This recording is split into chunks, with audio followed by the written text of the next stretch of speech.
तो इस भारतीय संस्कृति, सत्य सनातन वैदिक संस्कृति का जो रहस्य है उसकी व्याख्या करना, उसको समझना बहुत मुश्किल है। वेदों में, उपनिषदों में, पुराणों में, योग शास्त्रों में, अध्यात्म के शास्त्रों में जीवन जीने की जो कलात्मक व्याख्या की गई है, जीवन को पूर्णता प्रदान करने का जो रहस्य उद्घाटन किया गया है, उसे हम लोग समझ नहीं पाते हैं। अब मैं केवल जो 2 भक्ति धारा हैं जिससे ईश्वर प्राप्ति का उपक्रम किया जाता है, उसके बारे में आपको बता दूं। सगुण भक्ति धारा और निर्गुण भक्ति धारा, ये दोनों धाराएं अलग अलग जरूर हैं, लेकिन एक ही जगह से प्रारंभ होती हैं और एक ही जगह पे ये समाप्त होती है।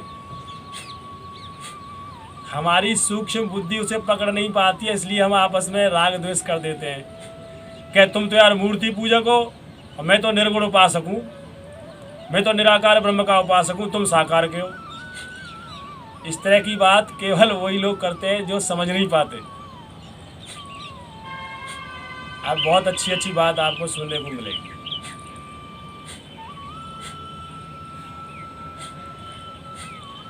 सगुनय अगुनय नहीं कछु भेदा, तुलसीदास जी ने कहा।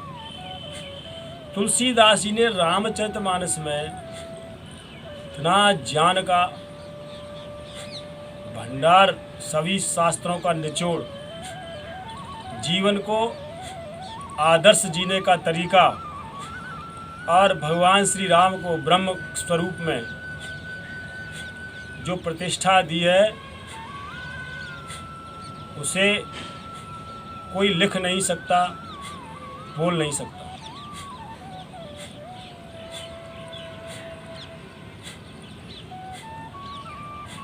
ऐसे ही ये सगुण भक्ति का वो है,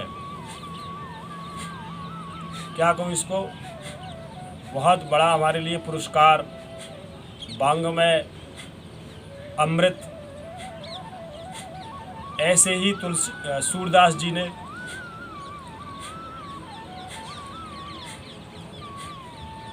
महाकवि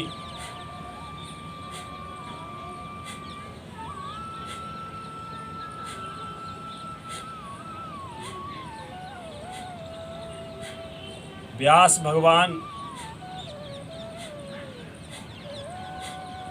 भगवान श्री कृष्ण का जो स्वरूप सगुण भक्ति के द्वारा हमारे जनमानस में स्थापित किया है, वो वास्तव में हमें जीवन जीने की कला है।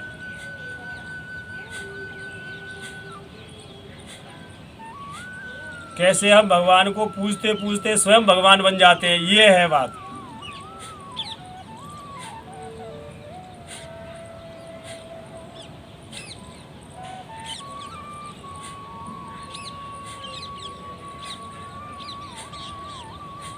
कैसे ब्रह्म का स्वाध्याय, चिंतन, मनन और उसकी उपासना करते करते स्वयं ब्रह्म स्वरूप हो जाते हो आप।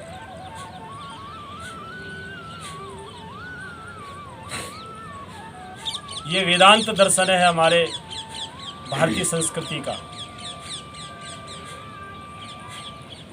ऐसी संस्कृति की रक्षा के लिए, सनातन संस्कृति की रक्षा के लिए आज भी वैदिक ऋषि लगे हुए हैं,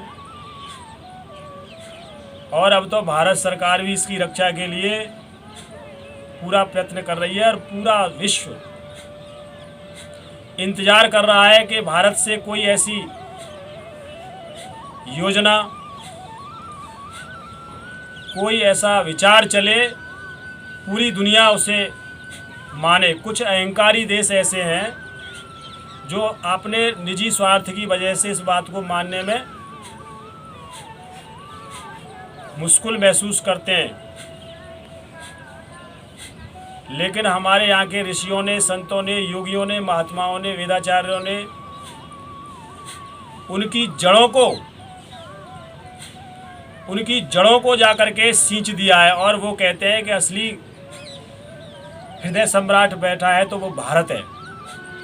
इसलिए वहाँ की जनता तो बिल्कुल पूजक है आपके देश की संस्कृति, सभ्यता की, सनातन संस्कृति की।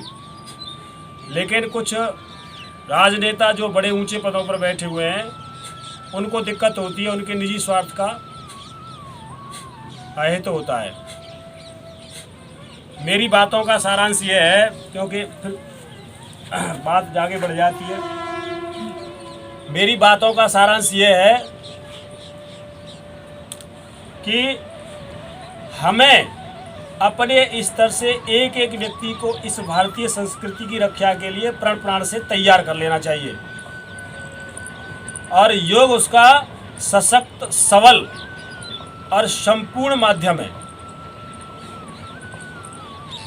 महर्षि अरविंद घोष को कल मैंने पढ़ा, वो राजनीतिक थे, लेकिन अध्यात्म और योग के बल के द्वारा उन्होंने भारतीय स्वाधीनता का ऐसा शंखनाद किया, लोगों के प्राणों में उसे पोषित किया कि तभी लाल बाल तिलक और राष्ट्र पर जान देने वाले योद्धा तैयार हो गए।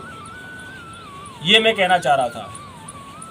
तो हमको योग के द्वारा, अध्यात्म के द्वारा अपने चरित्र को मजबूत करके इस राष्ट्र रक्षा में अपनी आहुति देते रहना चाहिए।